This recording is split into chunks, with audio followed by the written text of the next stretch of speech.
What's going on, everyone? MetalBlade427 here, and I present to you what a game called Paper Mario. In the last episode, we went through the dry desert. Yeah, that is possibly one of the most annoying places in this game. It is gigantic with 49 different screens to it, each of which having like unique stuff to it with the amount of enemies, whether there are some or are none, or too many, or whatever. And I showed off all of the items that you can get from the dry desert, which would be like, the fire flowers and the badges and things like that.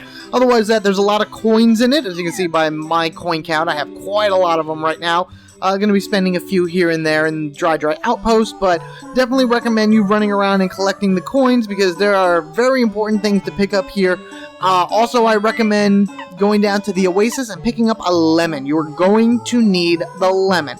The lime, you can have it just to say that you have it, but the lemon is the most important thing. You get that from the left tree down at the oasis. Now then, while we are here in Dry Ruins, let us move forward. There's an item shop there. Cool, let's go to the item shop. Okay, hello. Little mouse right there coming out. That's cute. Oh, hi. Where'd you go? Wow, wonder what you're in a rush for. Anywho, that is temporarily closed. So that was actually the shop owner of the item shop, or the merchant, or whatever you want to say. So we can't do anything until he ends up getting back there. So let's just continue looking around Dry Outpost. You can talk to a bunch of people. They're all over the place and whatnot. And we can have a good time talking to everybody and all kinds of good things. Oh, it's Chuck! It's Chuck! I love Chuck! Chuck, how you doing, man? Hey, wowies! It's everyone's favorite quizmaster, Chuck Quizmo! Want to try the quiz? Absolutely, Chuck. What do you got for me today? Woo, let's go. Now let's go to the question. Woo, everyone's come back to join me. I love having the crowd. Question 2. What is the color of the block you can break with the first hammer you got? Alright, let's see here. Going through the choices. Red we haven't really seen yet. Gray gives Mario the shivers. So the answer has to be, what is yellow, Chuck? Haha, correct! Congratulations! Here's your star piece. Woohoo, we got the shiny! You've correctly answered 2 questions so far.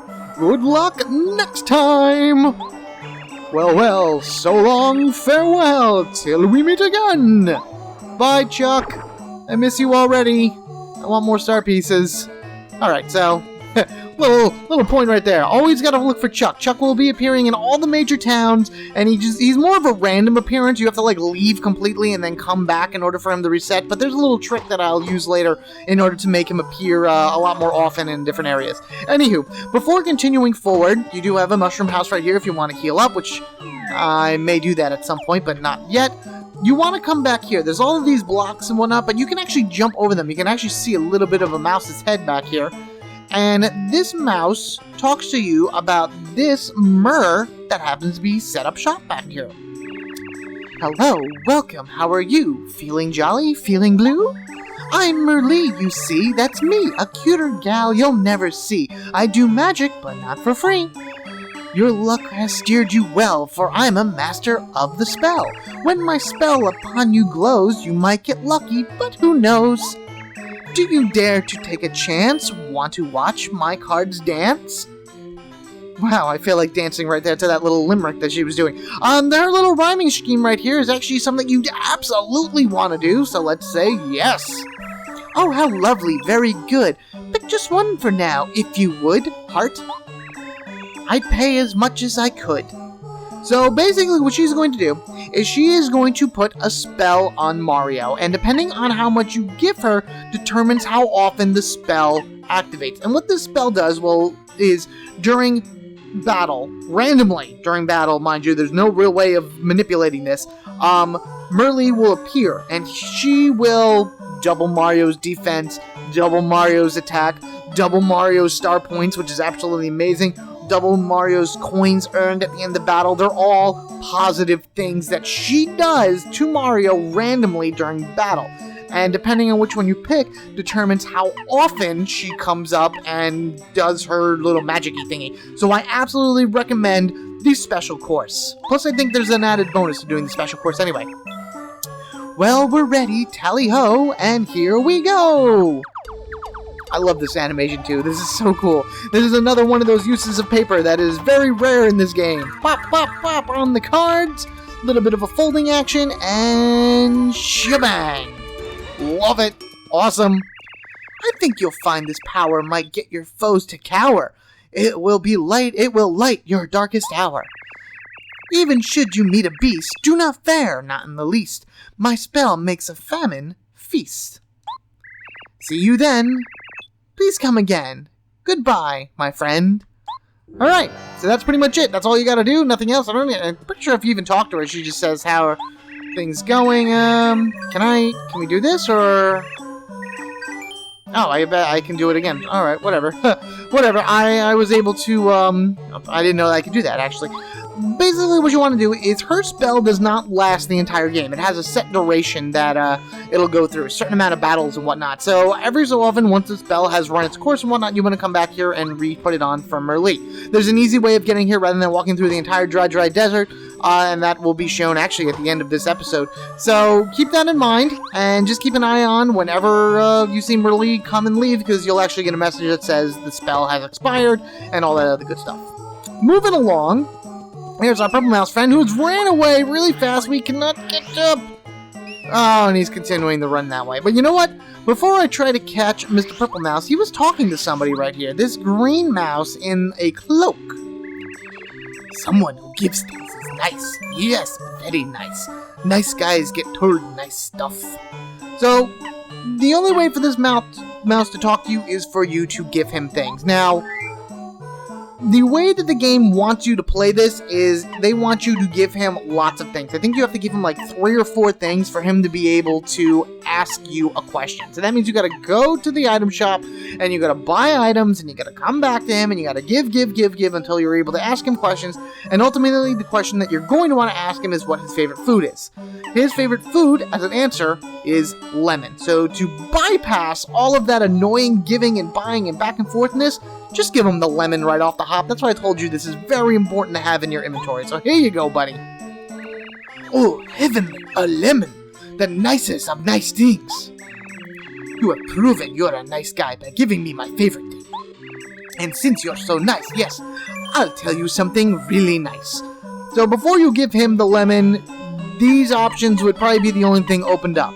Because you want to give him the lemon to open up the question, how to see Mustafa, which is ultimately the person that, you ask about the dry desert, and he talks about Mustafa. How do you get to the ruins? He talks about Mustafa. What's your favorite food? Lemons. How do you see Mustafa? So that's the order of operations in which the game wants you to know, because we haven't heard about Mustafa yet until this question.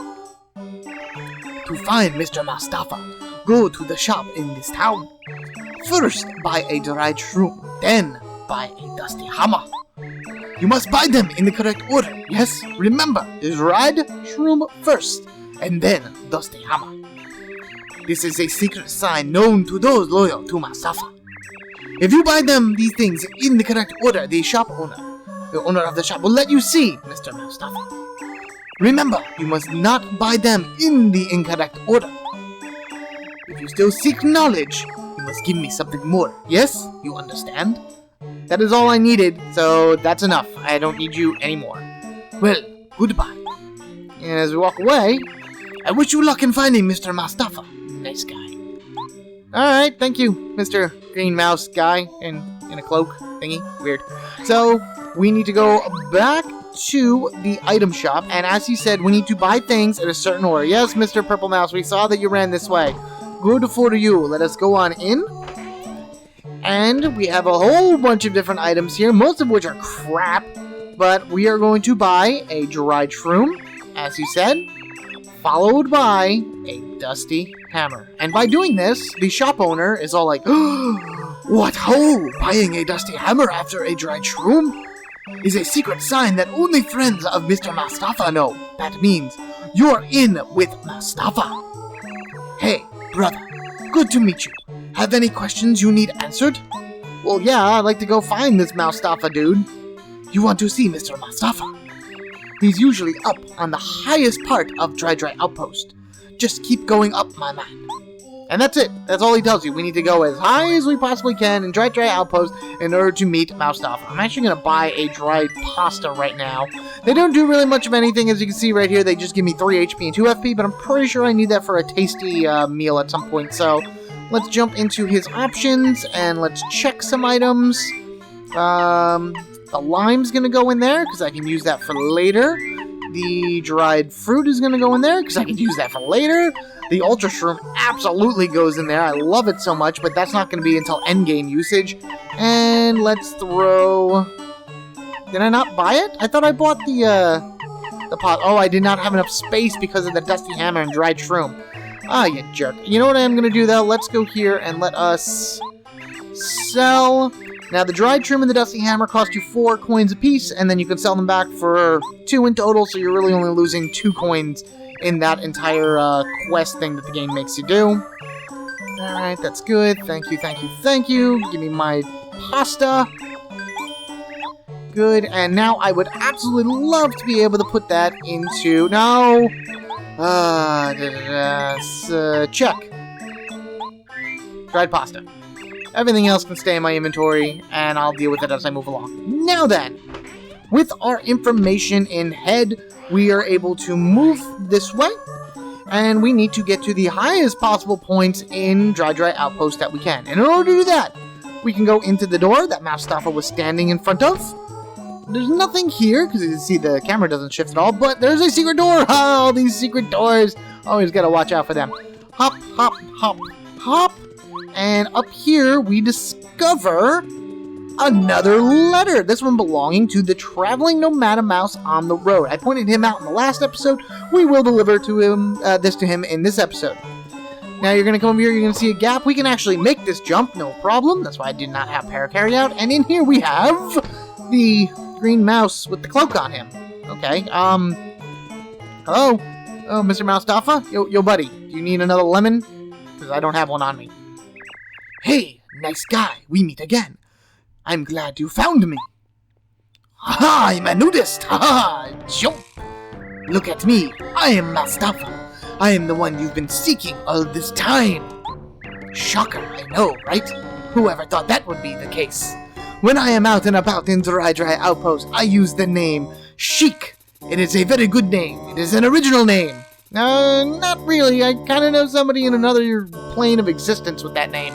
Well, she also goes by the name Sheik, so I guess it's a very popular, code name or whatnot. It spells a little differently, but you two should hang out. You probably have a lot in common and whatnot. It's also good to meet a genuinely nice guy. I meet people all the time, but you are by far the nicest guy I've met so far. Your name is Mario, yes? I heard that you want to go to Dry Ruins. I have a feeling you are on an important journey, so I will tell you the secret. Dry Ruins is a very important place. My ancestors have watched over it for many generations. If I do not keep evil folk out of the ruins, who will? You must promise me that you will tell no one this secret. Yeah, sure, no problem. What ifs? I'll give you this. And we hit the Pulse Stone. The closer you get to Dry Ruins, the faster it flashes. This Pulse Stone is the key to finding Dry Ruins.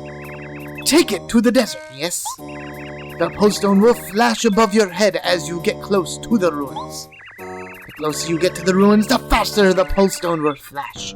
Follow where it leads you. Find the place where the Pulse Stone flashes the fastest and use it to open the way. Alright, cool. Very nice. I'm very happy for this.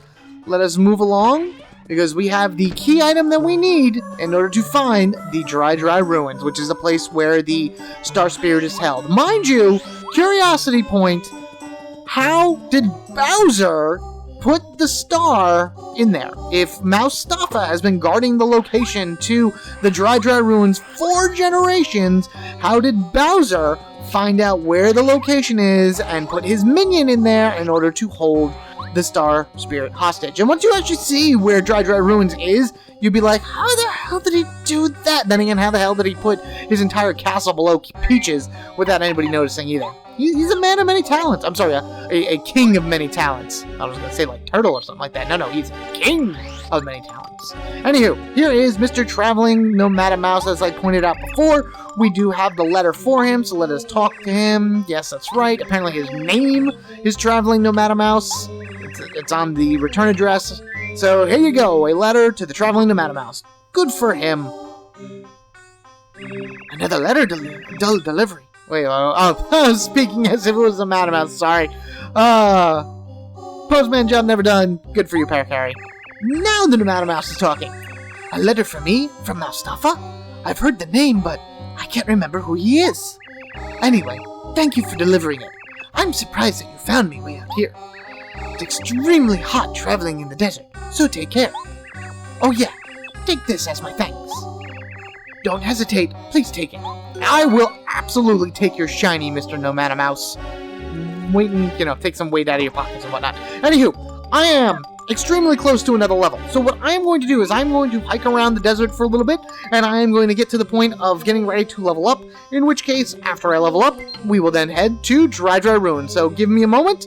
I'm actually going to head this way because I need to go and heal myself. So I will meet you there when I have gone up a level. What am I going to? 7? Yep, lucky number 7. Here we go.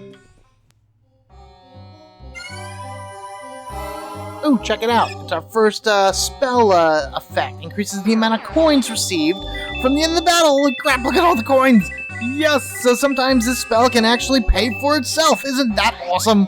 So there you go. That's one of the examples in which the spell can affect. It effectively gave me almost double the amount of coins from winning that battle. I'm close. Almost there. Moving right along. Alright, well I got myself to 99 star points, so any one of these guys, it'll be more than enough to level me up. But here we go. Easy Power Shell, taking out these 2 Pokies. And here we are, up to level 7. Excellent, everything got refilled back at 2015. Let us build up our BP. Always could use as many badge points as possible, because there's a lot of good things that I could attach onto Mario. And I did that right here, particularly because, remember this particular rock I pointed out in the last episode? The weird one with the hole in it at this point in the map, as you can see on the screen? This is where the pole stone goes. Let's just plug that right into here. And you probably heard as I was walking around, the pole stone was like flashing like crazy. But apparently by putting that into the rock, it makes nighttime happen immediately. And now we're inside of this swirling, whirling craziness that's going on, and here it comes. Whoa! Look at this thing rising from the sands with chain chomps in the top. Ooh, Colorado's all crazy. What's going on?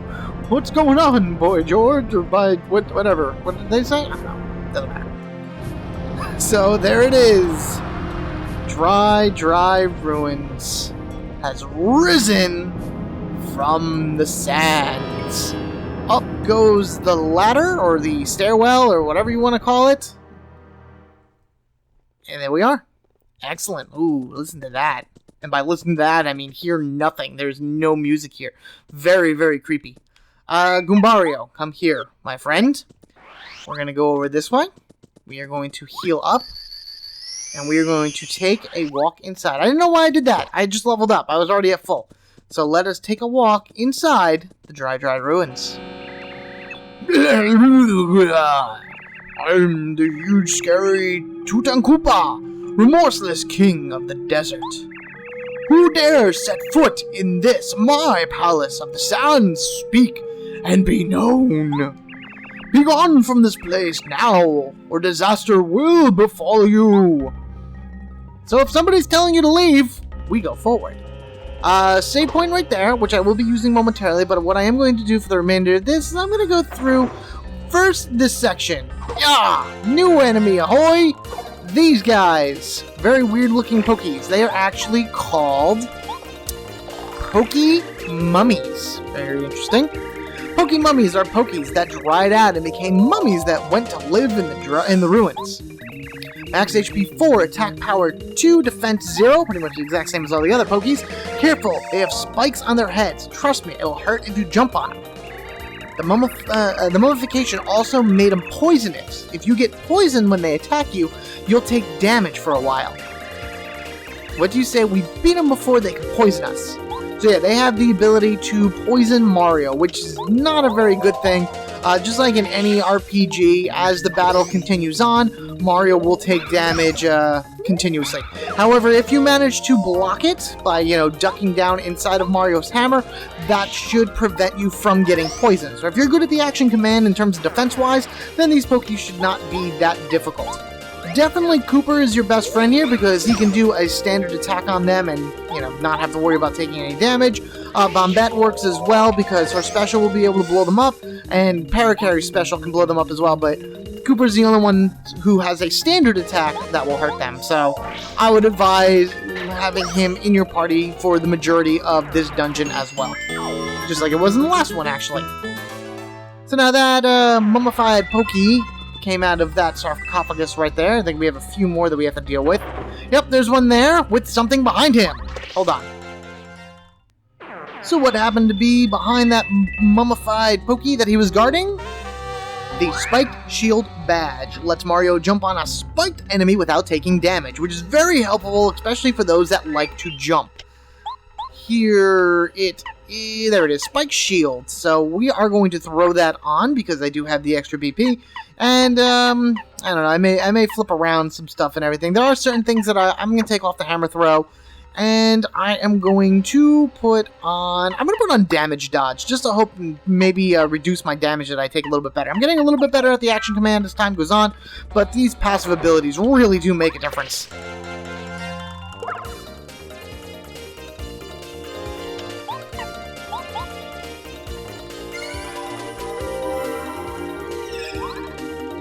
Alright, spell has increased my attack power.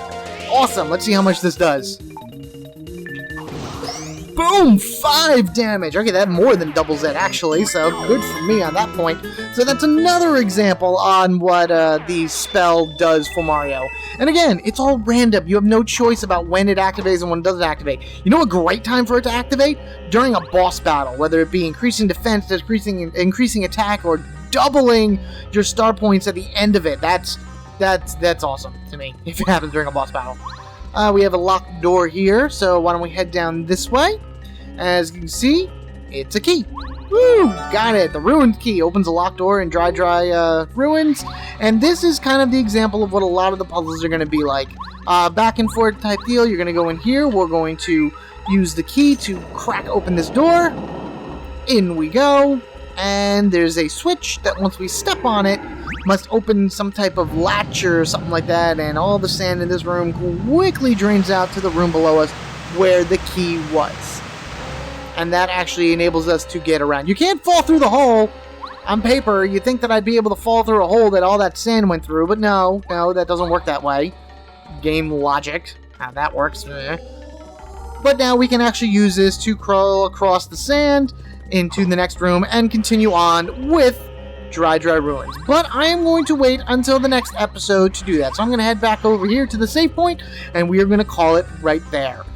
Yes, thank you very much. Awesome, I like it. Thank you all for watching. Be sure to rate and comment down below, and if you haven't already, hit that subscribe button so you can get equipped with me, Metal Blade 427. In the next episode, we will be going through Dry Ruins, and we'll be seeing what that weird, shaky voice is, who that is. I bet it works for Bowser, because of course, why not? And we will go and rescue the Honorable Star Spirit. You guys have a good one, and I will catch you all later.